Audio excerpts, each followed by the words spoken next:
Hey, what's up, syncopation lovers? Boy, it's been a minute since I've posted anything, but I promised everybody that I would be back doing it at some point, and here I am. First off, I want to say thanks to all my subscribers that have stuck around. And if you're not subscribed to my channel, please hit that subscribe button and hit the like, as it'll help other people find me. In this episode, what we're going to take a look at is using the long and short notes on the toms to create this really melodic, nice flow of musical ideas as we're playing time. And this really comes from my love of modern jazz and hearing guys like Mark Juliana and Ari Honing play a lot of stuff like this. This is going to start to scratch the surface and explain that to you guys. If you haven't watched my previous video on using long and short notes, I suggest that you go back and take a look at that, where I go through it in depth of how to use that.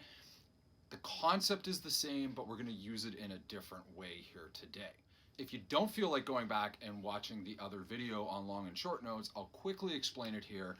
On page 37 of the old text of syncopation, which would be 38 in the newer pressing, basically called example 1 or exercise 1. It's a 40-bar exercise.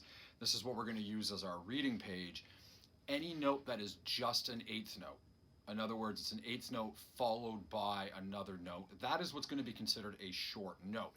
If we have an eighth note that's followed by a rest or a tie, that becomes a long note. Quarter notes, anything with a rest after it, will become a long note. So basically, if we take a look, we have on page 38, again, 37 in the old text, we have eighth note, quarter note, eighth note, quarter note, quarter note. So basically we have short, long, long. Again, if you don't understand that quick description of it, go back to my previous video where I explain it in a lot more detail. So first things first, let's just set up a quarter note on the bass drum. We're going to play 2 and 4 on the hi-hat, and I'm going to play my right hand as the long notes on the floor tom and my left hand as the short notes on the rack tom, just so you can hear it and get a sense of what it's going to sound like. So here's the first 2 lines.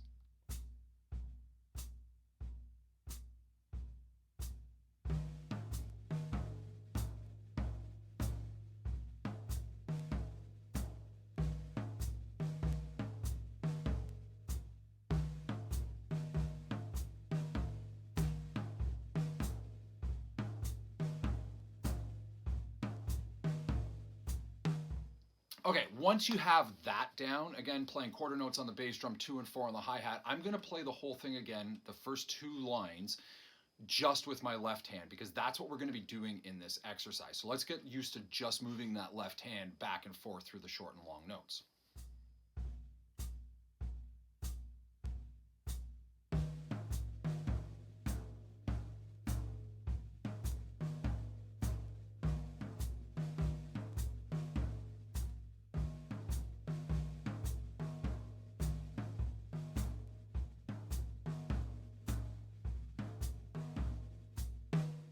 All right, guys, so once you have that part down, we're going to use this in a very similar way to the very first video that I did on syncopation, where we're going to read it, the entire thing, with the left hand. So now we're going to set up jazz time with the right hand, quarter notes with the bass drum, 2 and 4 with the hi-hat, and we're going to read this all with the left hand, short and long notes on the toms. Again, short notes on the high tom, long notes on the floor tom.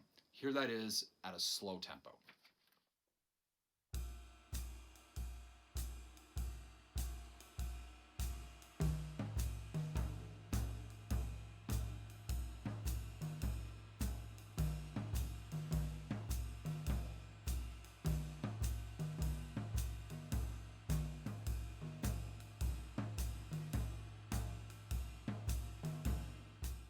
And here it is at a much quicker tempo and a much more usable tempo. So this is the tempo that you guys should be striving to get this to. And if you can get it beyond this, that's great.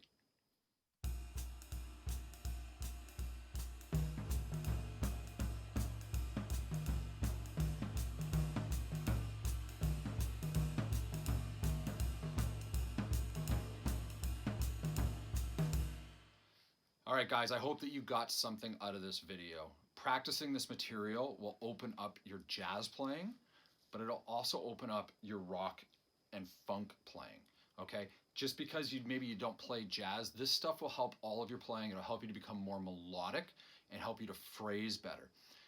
Here's an example of me just screwing around with this stuff, just improvising a little bit. I hope that you get something out of it. I really do. Again, if you haven't subscribed, please consider doing so, and please hit that like button because it helps other people find these videos. Talk to you guys soon.